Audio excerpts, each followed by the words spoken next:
مجھے لوگوں نے گالیاں دی تو میں نے کیا گالیوں کا جواب گالیوں سے دے کے کلپ کو چڑھایا؟ جھوٹا ہے یہ کذاب ہے یہ مکار ہے یہ دجال ہے. کچھ تم مندر، کچھ محرابی، کچھ ہو رافض، کچھ ہو وہابی. ایک جہلم کا بیٹھا ہوا رافضیوں کا ہم نوا. جہنم کا انجینئر مرزا محمد علی نیم رافضی ہے، دشمن ہے صحابہ کا، بھوکتا ہے صحابہ کے. مرزا کا نام بھی تو خطرناک ہے نا. مرزا ہے نا، جب مرزا ہے تو مرزائی سے بھی ہو سکتا ہے. شریعت کی بات تو کس سے پوچھ رہا ہے؟ انجینئر سے. مجھے کوئی یہ ثابت کرے کہ میں نے کبھی کسی کی منت ماری ہوئی کہ یار گالیاں تھوڑی ہلکی نکالا کرو. ہم تو کہتے ہیں اور نکالو، ہمارے نام مال میں نیکیاں آ رہی ہیں. تو یہ کلپ جتنے بھی چڑھ رہے ہیں کوئی ذاتی نوعیت کے تو نہیں چڑھ رہے، لیکن جب دین پہ حملہ ہوگا ہم کیسے چپ بیٹھ جائیں؟ وہ تو صحیح مسلم میں حدیث ہے، برائی دیکھو ہاتھ سے روکو. ہاتھ سے ہم اس لیے نہیں روکتے کہ حکومت ہمارے پاس نہیں، ہاتھ سے نہیں روک سکتے، زبان سے روک. زبان سے نہیں روک سکتے تو دل میں برا جانو، لیکن کہا ذالک اضعف الایمان، یہ سب سے کمزور درجہ ہے ایمان کا، اس کے بعد تو ایمان ہے ہی کوئی نہیں. تو کاش میں کسی ایسی دنیا کا باشندہ ہوتا جہاں پہ یہ مسائل نہ ہوتے تو مجھے بھی نہ بولنا پڑتا. تو آپ بول رہے ہیں تو آپ ہضم کریں اس کو. جس دن میں نے کسی انگریز کی کتاب کا حوالہ دیا نا آپ کو، تو آپ پھر مجھ پہ اعتراض کیجیے. اگر کتاب و سنت آپ کے بابوں نے آپ کو بتائی لیکن اس کے اندر کیا لکھا ہے وہ نہیں بتایا، تو سر اپنے بزرگوں کو روئیں نا، مجھے کیوں روتے ہیں؟ میرا تو کوئی قصور نہیں ہے. کہتا ہے جی وہ بزرگوں کی ڈھونڈ ڈھونڈ کے غلطیاں نکالتے ہیں. اور ایک بندے نے مجھے لکھا، وہ میرا کلپ بھی یوٹیوب پہ چڑھا ہوا ہے، انجینئر محمد علی مرزا گندی مکھی. یہ ہم نے ٹائٹل بنایا اس کے اوپر، لیکن مکھی ساتھ شہد کی بنائی تھی.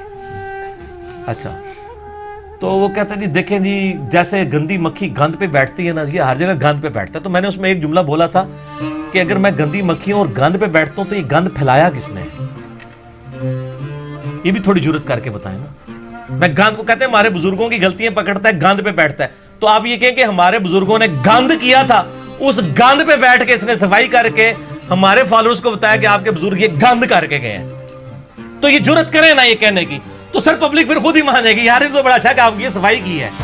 یہ وہ گندی مکھی ہے جس نے آپ کے بزرگوں کا گند صاف کیا ہے.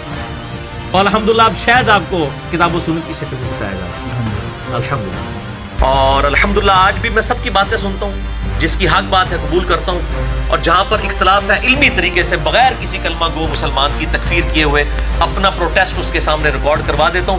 باقی حق کسی کو کھول کے پلانا یہ میری ذمہ داری نہیں ہے، یہ تو انبیاء کی ذمہ داری نہیں ہے، ان کی بھی ذمہ داری ہے وما علینا الا البلاغ. تو بات صرف پہنچا دینا یہ ہے ذمہ داری. اور پھر بعض لوگوں کو یہ بھی وسوسہ آتا ہے کہ نہیں یار آپ کی وجہ سے فتنہ کھڑا ہوا ہے، پہلے تو لوگوں کو یہ باتیں پتہ ہی نہیں تھی، آپ نے لوگوں کو خود بتائی ہیں اور لوگوں کو مارا. نہ سر ایسا نہیں ہے. اگر پتہ نہیں تھا تو یہ کتابیں چھاپنی کیوں تھی؟ یہ بد عقیدگیاں امت کو بتائی کیوں جا رہی تھی؟ کیا میرے دنیا میں آنے سے پہلے ہی یزید کو رضی اللہ عنہ نہیں لوگ کہہ رہے تھے؟ تو میں تو جواب دے رہا ہوں. تو جواب دینے والوں کے سر پہ آپ جوتیاں مارتے ہیں، آپ پھر آپ کہتے ہیں بھی رونا بھی نہیں ہے. ایسا تو نہیں ہوگا. اور ہم آپ کو اس کے جواب میں جوتیاں بھی نہیں مار رہے، ہم علمی دلائل کا جواب علمی طریقے سے دے رہے ہیں. تو جب دین پہ حملہ ہوتا ہے تو ہمیں مجبوراً یہ جواب دینے پڑتے ہیں. اور میں دیکھیں اس ٹائم دنیا میں جتنے بھی یوٹیوب کے اوپر بڑے بڑے مولوی اویلیبل ہیں، کسی اور کے خلاف کلپ بنائے نہ بنائے، میرے خلاف ضرور انہیں کلپ بنائے ہوتے ہیں. سر یہ نیکی کی طرف بلانا اور برائی سے روکنا اتنی بڑی چیز ہے کہ اللہ نے ایمان کو تیسرے درجے پہ ذکر کر دیا. کیوں کہ نیکی کی طرف بلانے والا اور برائی سے روکنے والا ہی اصل میں وہ بندہ ہوتا ہے جو اللہ پہ ایمان لانے والا ہے، جس کی رگ اللہ کے لیے پھٹکے. لوگ تو اپنے ماں باپ کی لیے گالی سنتے ہیں نا تو گرم ہو جاتے ہیں، اس نے مجھے ماں کی گالی دے دی. مجھے کسی سے اچھے یا برے کمنٹس لینے کی ضرورت نہیں ہے، ٹھیک ہے؟ آپ مجھے ڈیفینڈ کرنے کی بجائے نا اللہ کے نبی کو ڈیفینڈ کریں، کتاب و سنت کو ڈیفینڈ کریں. اور آپ نے مجھے ڈیفینڈ کرنا ہے تو صرف ایک جملہ لکھ دیا کریں، نہ میں وابی نہ میں بابی، میں ہوں مسلم علم و کتابی. بابوں کی محبت میں گرفتار تھا کب سے، احادیث پڑھی میں نے جو قرآن پہ کیا غور، یہ راز کھلا مجھ پہ بہت جستجو کے بعد، بابوں کا خدا اور کتابوں کا خدا اور.